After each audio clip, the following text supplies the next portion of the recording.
നമസ്കാരം. സ്വർണത്തിന്റെ ഇറക്കുമതി തീരുവ കുറയ്ക്കണമെന്നായിരുന്നു ജ്വല്ലറി രംഗത്തുള്ളവർ സർക്കാരിനോട് ആവശ്യപ്പെട്ടിരുന്നത്. കഴിഞ്ഞ വർഷത്തെ ബജറ്റിൽ 15-ൽ നിന്ന് 6% കുറച്ച നികുതി 3% വീണ്ടും കുറയ്ക്കണമെന്നായിരുന്നു ആവശ്യം. മാത്രമല്ല GST നിരക്ക് മുന്നിൽ നിന്ന് 1.25% താഴ്ത്തണമെന്നും ജ്വല്ലറി വ്യാപാരികൾ ആവശ്യപ്പെട്ടിരുന്നു. എന്നാൽ ഇക്കാര്യം ബജറ്റിൽ പരിഗണിച്ചിട്ടില്ല. പകരം ഇറക്കുമതി ചെയ്യുന്ന ആഭരണങ്ങൾക്കുള്ള തീരുവ കുറച്ചിട്ടുണ്ട്.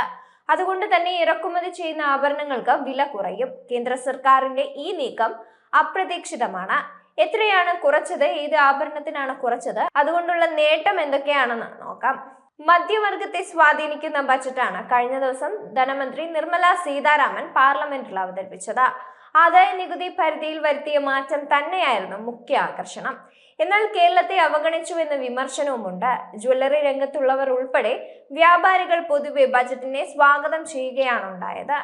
ആദായ നികുതി പരിധി ഉയർത്തിയത് വിപണിയിലേക്ക് കൂടുതൽ പണം ഒഴുകാൻ കാരണമാകുമെന്ന് വിലയിരുത്തിയിരുന്നു. മാന്ദ്യം അനുഭവിക്കുന്ന വിപണിക്ക് ഉത്തേജനം നൽകുന്ന തീരുമാനമാണിതെന്നും TCS ഘടനയിലെ മാറ്റവും ചെറു സംരംഭകർക്കുള്ള വായ്പാ ഗ്യാരണ്ടി കാർഡും സ്വർണ്ണ മേഖലയ്ക്ക് കരുത്ത് പകരും. Kerala gold and silver merchant association treasurer advocate Abdul Nasser അഭിപ്രായപ്പെടുന്നത് ഇങ്ങനെയാണ്.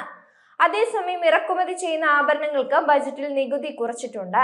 25-ൽ നിന്ന് 20% കുറച്ചിരിക്കുന്നത്. മാത്രമല്ല, ആഭരണങ്ങളിൽ ഉപയോഗിക്കുന്ന പ്ലാറ്റിനത്തിന്റെ കസ്റ്റംസ് തീരുവ 25-ൽ നിന്ന് 5% കുറച്ചു.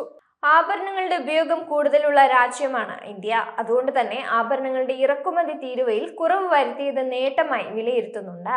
ആഭ്യന്തര വിപണിയിൽ ഇറക്കുമതി ആഭരണങ്ങൾക്ക് ആവശ്യക്കാർ ഏറാനും ഇത് കാരണമായേക്കാം.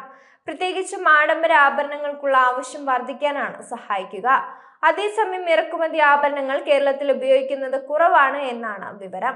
നേരത്തെ സിംഗപ്പൂർ ഉൾപ്പെടെയുള്ള രാജ്യങ്ങളിൽ നിന്ന് ആഭരണങ്ങൾ ഇറക്കുമതി ചെയ്തിരുന്നു. ഇപ്പോൾ എല്ലാ മോഡൽ ആഭരണങ്ങളും ആഭ്യന്തരമായി തയ്യാറാക്കുന്നതിനാൽ ഇറക്കുമതിയും കുറവാണ്. അതുകൊണ്ട് തന്നെ സർക്കാരിന്റെ പുതിയ തീരുമാനം വിപണിയിൽ വലിയ പ്രതിഫലനം സൃഷ്ടിച്ചേക്കില്ല എന്നും വിലയിരുത്തലുണ്ട്. സംസ്ഥാനത്ത് ഇന്നും സ്വർണ്ണവില മാറ്റമില്ലാതെ തുടരുകയാണ്. സർവകാല റെക്കോർഡിൽ തന്നെയാണ് സ്വർണ്ണവിലയുള്ളത്. ഒരു പവൻ സ്വർണത്തിന്റെ ഇന്നത്തെ വിപണി വില 61,960 രൂപയാണ്. കഴിഞ്ഞ 3 ദിവസം കൊണ്ട് 1,760 രൂപയാണ് പവന് വർദ്ധിച്ചത്.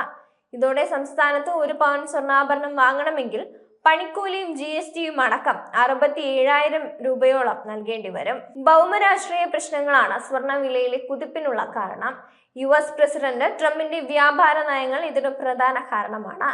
കാനഡയിൽ നിന്നും മെക്സിക്കോയിൽ നിന്നും അമേരിക്കയിലേക്ക് വരുന്ന സാധനങ്ങൾക്ക് 25% അധിക നികുതി ചുമത്തിയിട്ടുണ്ട്. ഇന്ത്യൻ രൂപയുടെ വിനിമയ നിരക്ക് ദുർബലമായതും വിലവർദ്ധനവിന് കാരണമായിട്ടുണ്ട്. ഇന്നലെ കേന്ദ്ര ധനമന്ത്രി നിർമ്മല സീതാരാമൻ അവതരിപ്പിച്ച ബജറ്റിൽ സ്വർണത്തിന്റെ ഇറക്കുമതി ചുങ്കം കൂട്ടാതിരുന്നത് സ്വർണ്ണാഭരണ പ്രേമികൾക്ക് ആശ്വാസം നൽകിയിട്ടുണ്ട്. കഴിഞ്ഞ തവണ 6% കുറച്ച ഇറക്കുമതി ചുങ്കം ഇത്തവണ 2% കൂട്ടണമെന്നുള്ള ആശങ്കയും നിലനിന്നിരുന്നു.